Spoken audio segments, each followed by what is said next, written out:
Hey everybody, Logan here. Today we're talking about the PlayStation. And before we go any further, before you go, oh, dislike already before watching the video, I'm doing this for Xbox as well. I was going to do one video, but I decided there's just too much to lump them both into one video.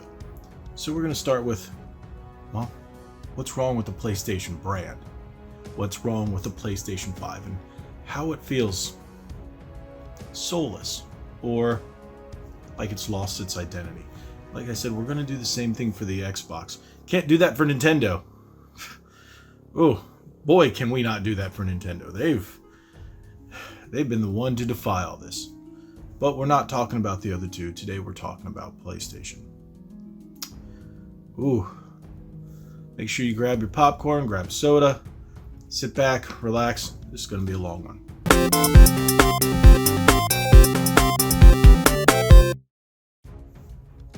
We're going to start where it all began. PlayStation 1. Back in the day with the PlayStation 1, when it came out, it was like nothing we'd seen before. It was a CD-based system that was fairly new to the US audience. Yeah, we had the Sega CD and the Turbo Graphics, but nothing that was really this powerful. And once the PlayStation came out, we did get the Sega Saturn as well, but they were two very different machines. PlayStation had its own identity. It had that controller, it had that design. It was from Sony, a company that was known for televisions and radios and camcorders and stuff, not video games. Yeah, they had Sony ImageSoft, which worked with the Super Nintendo and whatnot and other companies, but they finally jumped into the console market.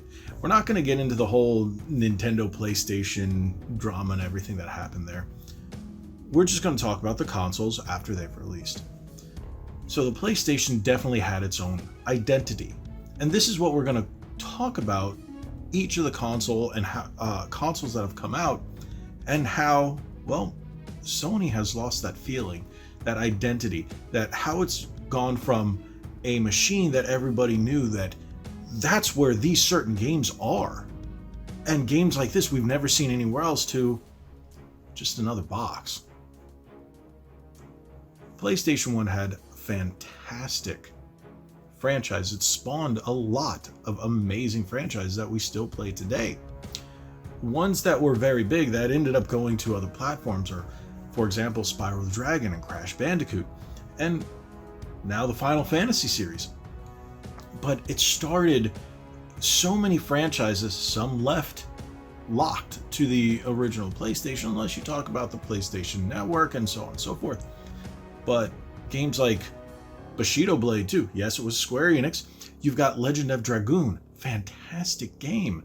And there's just Parasite Eve, which another RPG. And then, of course, we had great franchises like Gran Turismo and sadly Jet Moto, which was great, but hey, locked. It's still locked.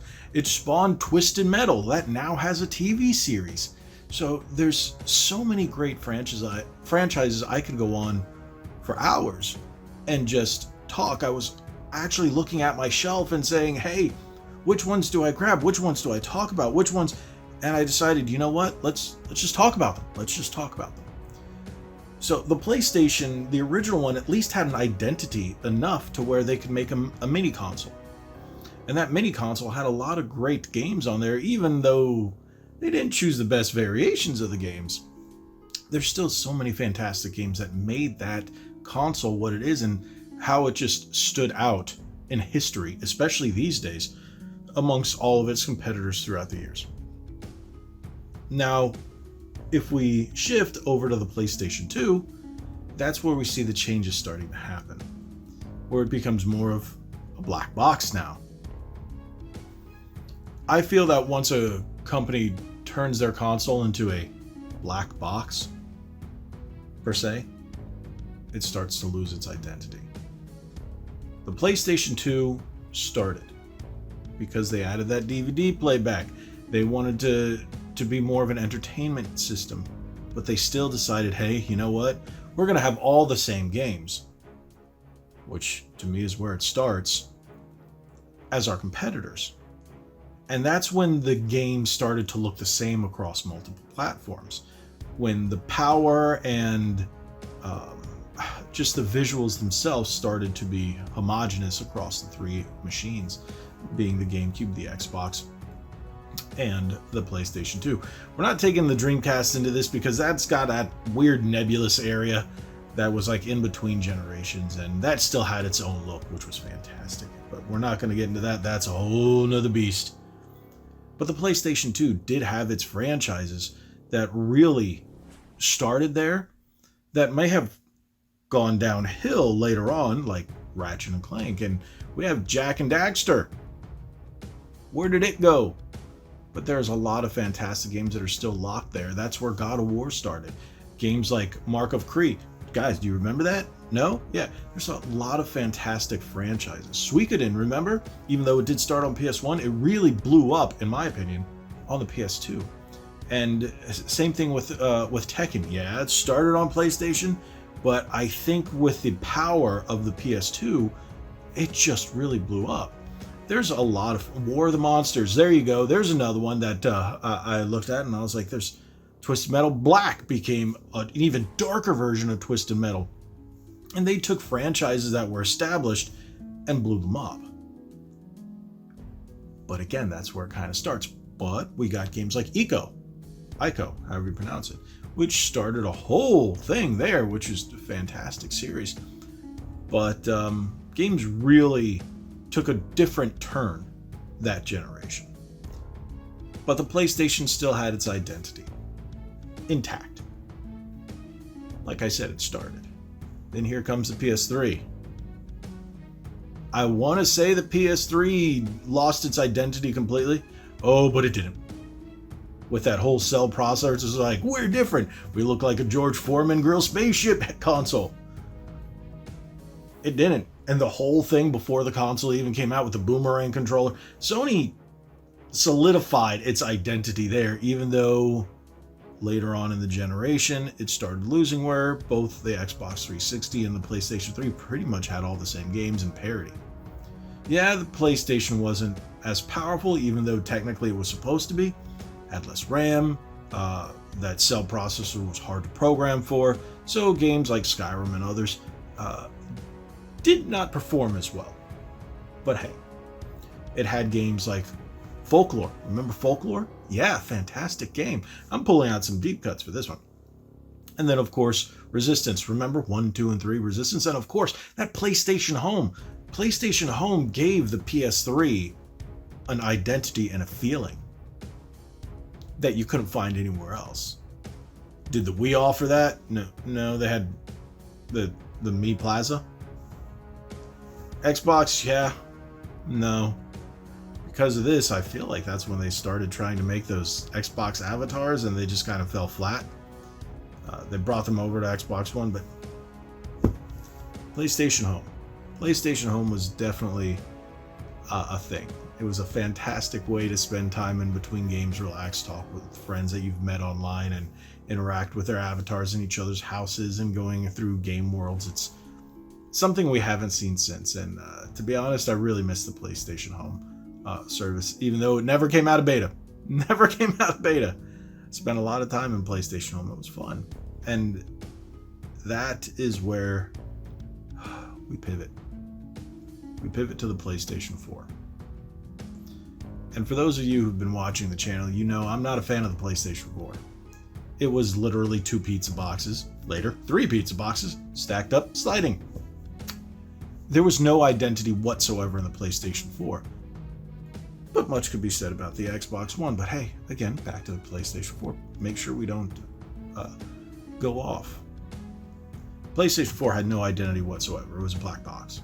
It was the definition of a black box. It was the remaster system. It was games that we had already seen before a million times over. Sequels up the wazoo. There was a couple. Bloodborne comes to mind. The Order, that comes to mind. But otherwise, you think about, yeah, you could talk about exclusives, but everything was a sequel. The God of War series, sequels.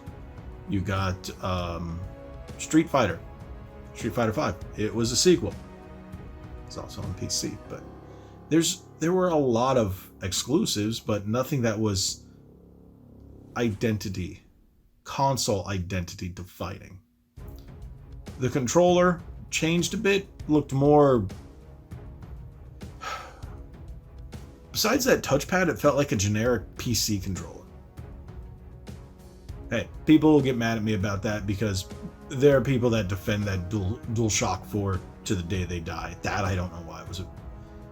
It was better than the DualShock 3 eventually because that D-pad, but still the D-pad wasn't that good. And really, if you want to say, hey, it got the VR,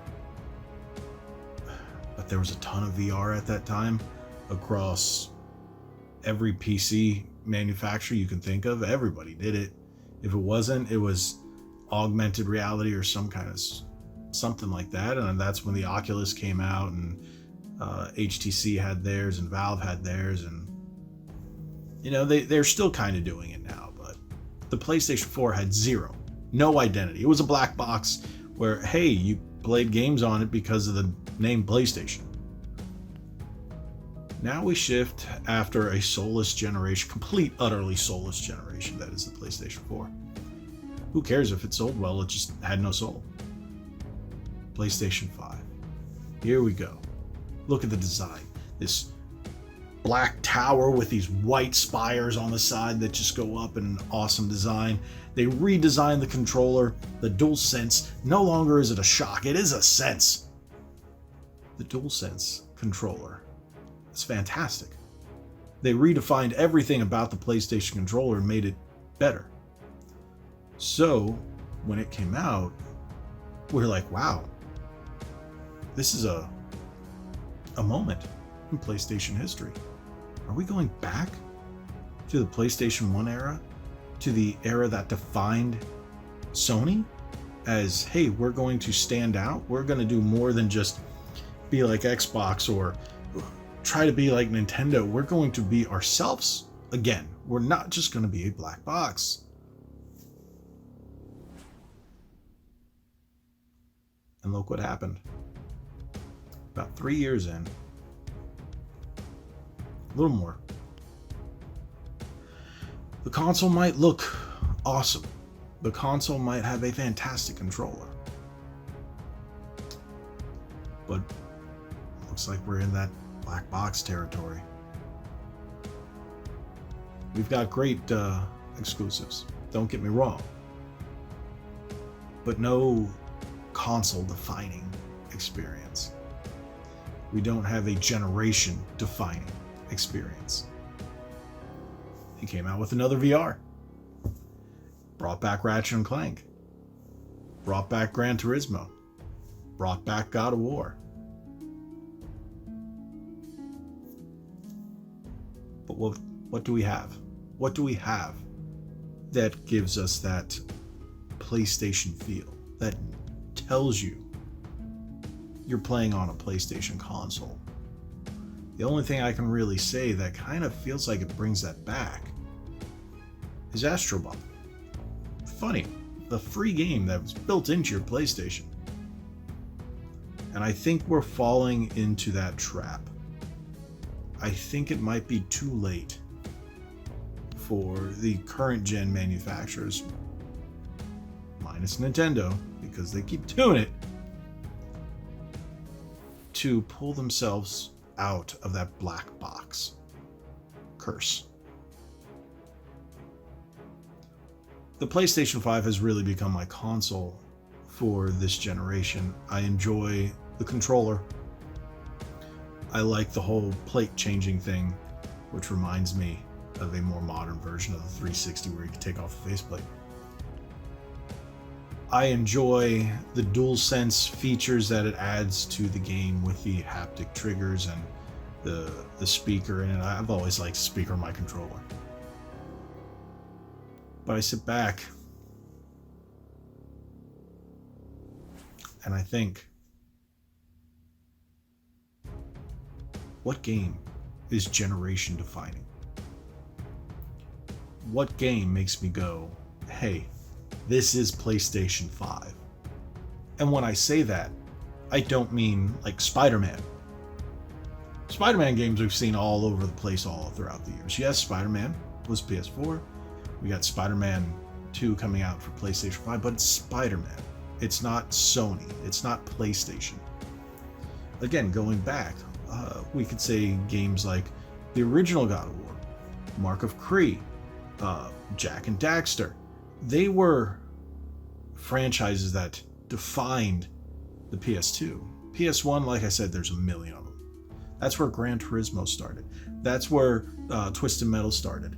That's where Spyro and Crash started. All these games, all these franchises, even oddball ones like Battle Arena to Shinden or Evil Zone. Remember those? Yeah. So there were so many games out there that just felt PlayStation. Nothing feels PlayStation anymore. People are going to say, what about Horizon? What about it? It started out promising as it was a female Turok with cyber dinos. Okay. Horizon just went poo. Two just not that good. And God of War, it's like, hey, they changed the series, and then people say Last of Us, same thing. But Last of Us was a Walking Dead game. Yeah, it was a knockoff of The Walking Dead for PS4. Part 1 was all right. It was a solid game. Part 2 was trash. And it feels like we're just getting more of that non-video game stuff that it's like we've seen everywhere. That you can turn on your TV and watch something similar to it. And now there's TV shows for all of these, and it's just... It makes me think, it's like, remember back in the day? Let's go PS1, PS2. If there was a movie, you'd make a video game off it. Now, if there's a video game, you make a piss poor movie or an even worse TV series off of it. And it feels like that's how things are nowadays. And that feels like it takes away from the identity of the console. The PlayStation 5 is not black boxed yet. It is not the PS4 yet. Thank God. Because the PlayStation 5 still has time to bring us these generation-defining games. The question is it? Will it? When will it? We think about what's coming up.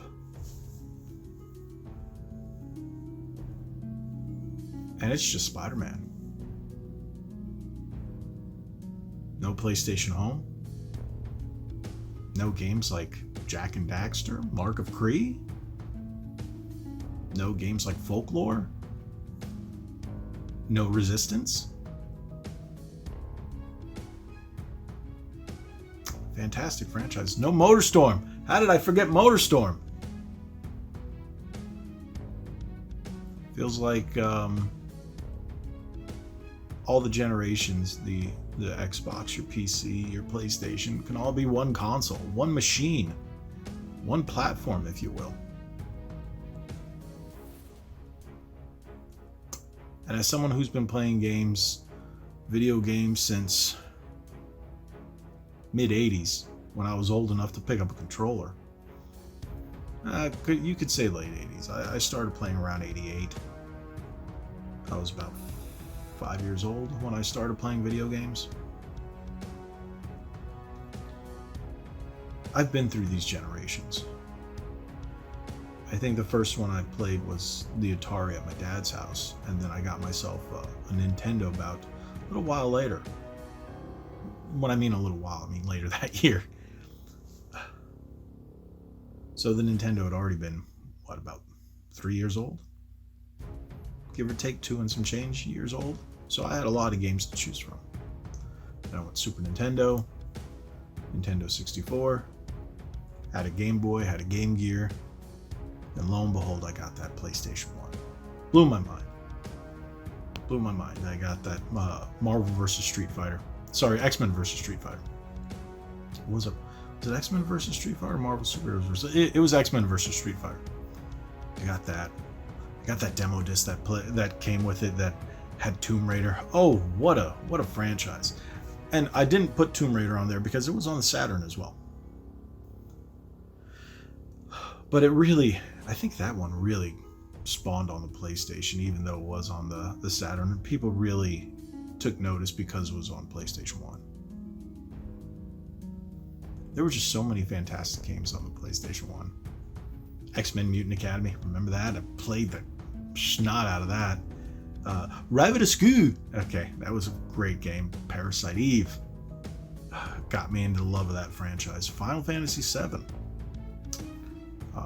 One of my best friends throughout the years, Anthony, really got me. He said, you need to play this as soon as I got my PlayStation 1. And I was like, okay. Because I think I didn't get my PlayStation 1 until like 97. I want to say it was the end of 97. No, 99. I was a Nintendo guy. That's right. It was pretty late.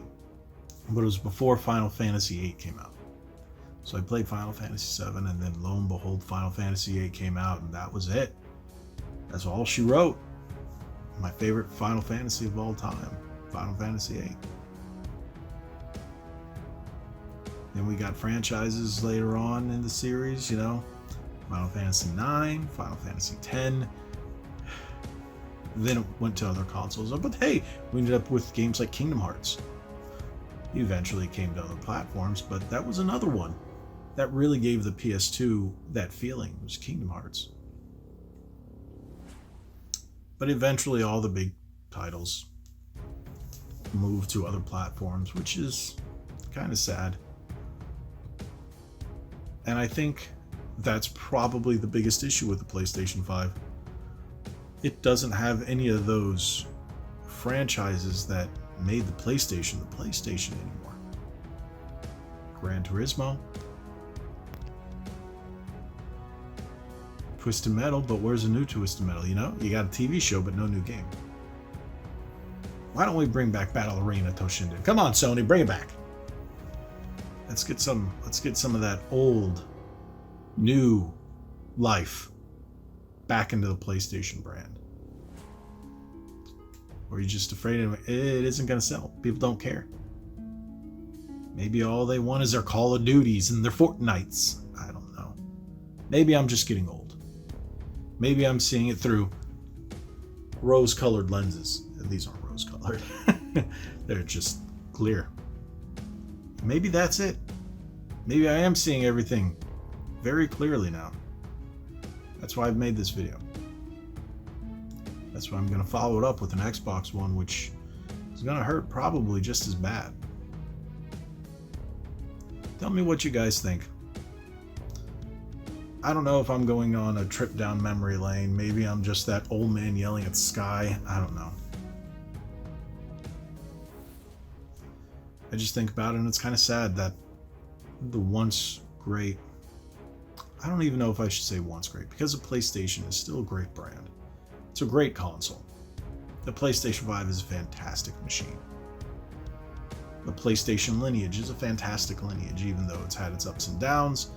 You know, the peak of the PlayStation 2 to the low of the PlayStation 3 to a of the PlayStation 4, and now this beast that is the PlayStation 5, which really fixed all the problems, in my opinion, of the PlayStation 4. Like I tell my friends who are PlayStation fanboys, hey, the PlayStation 5 is the PlayStation 4, but good. Is what it is. Tell me what you guys think. Hopefully you enjoyed this little trip down PlayStation Persona. Ha! Get it? It's the PlayStation Persona. Ha! Great franchise. But it's no longer PlayStation exclusive. And we're getting into that era where a lot of companies say, hey, exclusives are detrimental to gaming. I disagree. Exclusives define the generation. Exclusives define your machine, your black box, if I do say so. It keeps it from being a black box.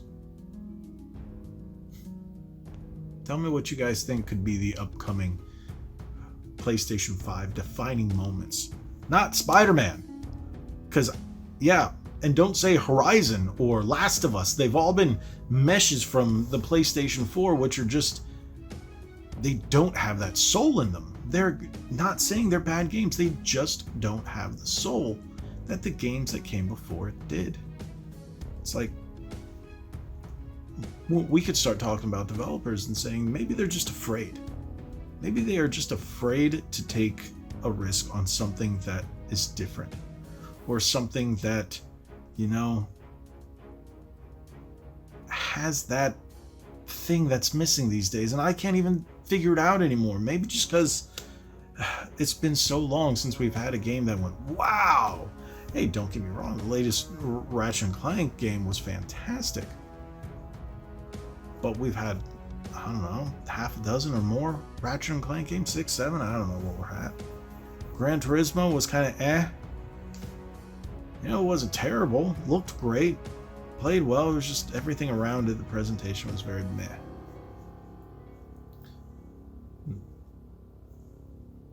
Maybe it's that time. I don't know, maybe the consoles have lost their souls to where they're just PCs now. PCs never had a soul. PC was just a box with whatever people threw at it. Yeah, I'm gonna get hate for that, but you could just play anything. There was nothing that said, hey, I'm a PC and you need to buy this PC because this PC is where you play games. No, that never happened. There were games that eventually everything came to console. People could say, hey, Diablo came to console. Hey, Half-Life, hey, came to console. But I'm talking about the PlayStation here. Solid brand, solid history, great lineage. But I'm worried. I don't want to see the fate of the PlayStation 5 be that of the PlayStation 4, to end up just being another black box. And we say, oh, maybe PlayStation 6 is going to be the one with all these games. PlayStation 5 has a lot of promise. We only have a few years left in this generation. We already came out in 20, 21, 22. It's almost the end of 2023 as of recording. And what, 2020? We only had 2 months. And then we can talk about, hey, the lack of consoles and all the other nonsense that went into people not being able to get it. Did that really affect it? Did that affect the perception of the PlayStation 5? I don't know. Maybe. Maybe not. We've got a few years left. Sony, make this the best. Give that PlayStation 5 that identity it deserves with some great franchises. Some new stuff. You know, take a risk. Give us something new that goes, now you're playing with PlayStation. Wait. That was Nintendo. Now you're playing with power. Super power. You are not ready. Remember that? Thank you guys so much for watching. I've gone on long enough. This video is just a little under a half an hour. And like I said, I'll be following it up with an Xbox version of this video. Almost feels like this was a rant. Get things off my chest. I've been thinking about for a while. There you go. Thank you guys so much for watching. If you haven't already, hit that subscribe button, hit that like button, share this video. Drop all your thoughts in the comments down below and tell me what you think about the PlayStation lineage and its history, where you think the PlayStation may have lost its identity, or if you think it hasn't, tell me. Or maybe it's never had an identity to you. Maybe it just felt like a CD player, a fancy CD player. I don't know. It's not how I feel, but if you're here at this point, you know how I feel. Let me hear it in the comments section down below. Great to have that conversation. Again, thank you guys so much. Like we always say, be legendary. Thanks again.